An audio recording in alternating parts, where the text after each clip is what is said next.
Hey, it's Jonathan. I'm a family therapist and I want to share something with you that's really going to help you out with getting your kids to behave, getting them to listen to you, getting them to make better choices much more quickly. I have a story that really illustrates this point, and it was a mom that I was talking to a while back, and she had a 4-year-old and an 8-year-old, and they were just giving her all kinds of trouble. They were whining, complaining, they weren't listening to her, and they were really starting to get disrespectful. She just didn't know what to do. I mean, she had punishments. She would basically ground them. She would take away their TV and not let them go out, but she hated doing that because not only did it not really work, but it created a bigger problem because now she had kids with nothing to do who are griping and complaining even more.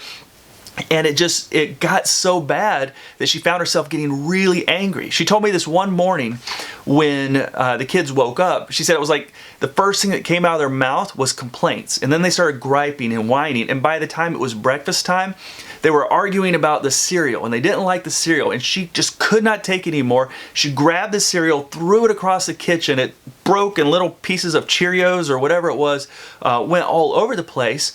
And she looks and her kids are terrified. They're crying.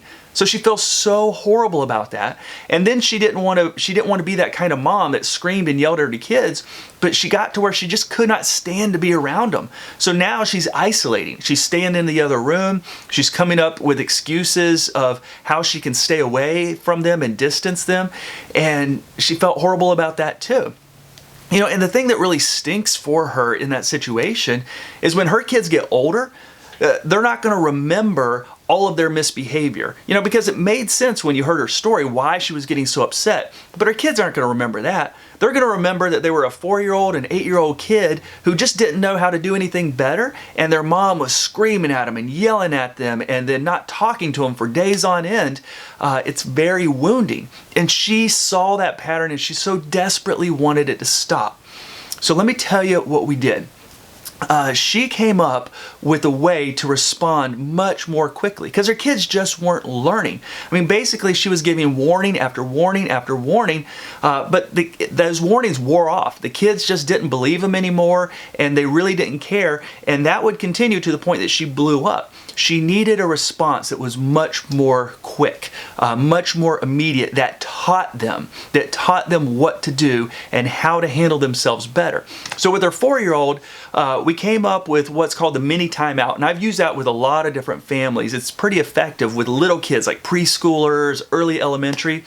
As soon as she saw her 4-year-old starting to argue, whine, complain, whatever it was, as soon as they started, she would say mini, which meant mini timeout. And she had talked to him ahead of time and it explained how this worked. What mini is, the kid needed to sit on the floor, crisscross applesauce, so legs crossed, hands on his knees, and for 15 seconds. 15 seconds of being still. And why that was so good is because it put a stop. It was kind of like a reset.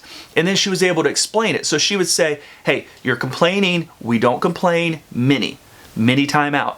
And then he would sit and then he'd get up and she said, okay, it's all good. Now try it again. Try it in a better way. Ask what you want in a better way. And over time, it really worked. And she wasn't getting so hot about things because she had something she could do right away.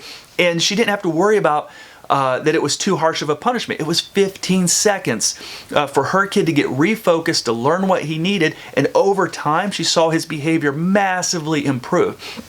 And with her 8-year-old, she was a very active little girl. I mean, she just had all this energy, kind of ADHD type of girl. So she came up with this agreement with her daughter. She said, look, I need to teach you how to handle situations better without being mean, without being disrespectful, without complaining. So when you're starting to do that, we're going to have you run laps. And what she did, and this is cool, okay? This isn't like a really harsh, extreme punishment. She would, if it was a nice day, she'd have to run some laps around the house. If it was a bad weather type of day or they didn't have time to go outside, she would run up and down the stairs like 5 times. So it was the same type of deal. She would say, you're being disrespectful. That's disrespectful. Go run 5 laps. And everything stopped until she would run those laps. But as soon as she ran those laps, everything was good. I mean, they'd have a little talk about it, which is important. She would say, okay, do you know why you had to run laps? Okay, try it again. I think you got this.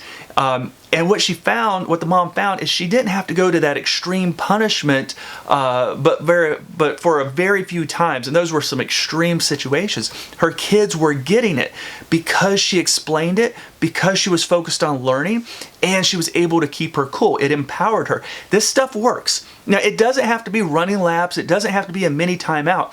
But what you need to implement with your kids is a way for them, as soon as they start misbehaving in whatever way it is, to instantaneously have that pointed out to them. Now, you're not going to catch every time. Don't worry about that, okay? But as consistently as you can, as soon as you see it, you need something. And it's got to be an action, not just words, because that's kind of like a warning, like, hey, stop that, cut that out. No, it's got to be something they do. Sit down, go run laps, go do this thing, whatever it is, and then they can come back. It gives them a chance to refocus before they have to go to the extreme, and especially before you have to go to the extreme.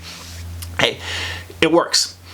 If you have any questions, give me a comment, send me a message. I'd be happy to interact with you, and keep tuning in because I'm going to make some more videos about things that really work that will help you out with your kids.